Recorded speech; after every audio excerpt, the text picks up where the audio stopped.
Normally, an industrial park in Canton, Massachusetts wouldn't have the eyes of the NBA world on it. But Celtics Media Day being here just days after Ime Udoka was suspended for the season changes all that. Today should have been filled with excitement as they get ready to chase another banner, but instead, it was angst. Jason Tatum and Grant Williams shared how they found out about the suspension just like the rest of us, through Twitter. They couldn't dive into any details on what happened with Udoka and his team violations, but they were able to share how, whether they like it or not, they have to move forward and get ready to start another season in 3 weeks with Joe Mazzulla as their head coach. A lot of confusion going around, a lot of speculation going around, which makes it difficult on the guys that's been here and the guys that are here now.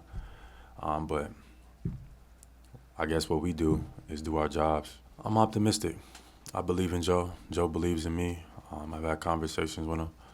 I don't think he sees a limit on my game. Just a lot, if I'm being honest. And I guess along with everybody else, you're still trying to process it all, knowing that, we start practice tomorrow.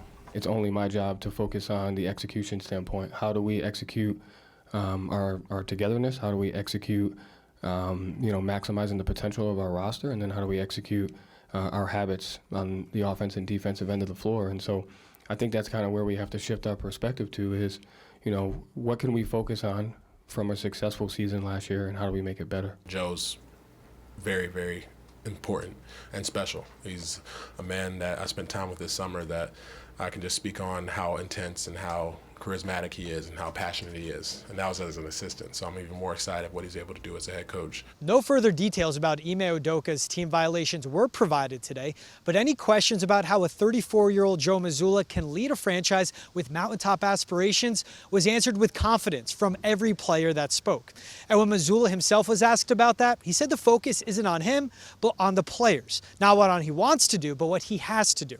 And when it comes to establishing authority, he says that's simple. He doesn't have to establish anything, but continue to make it a collaborative effort with the leaders already on this team.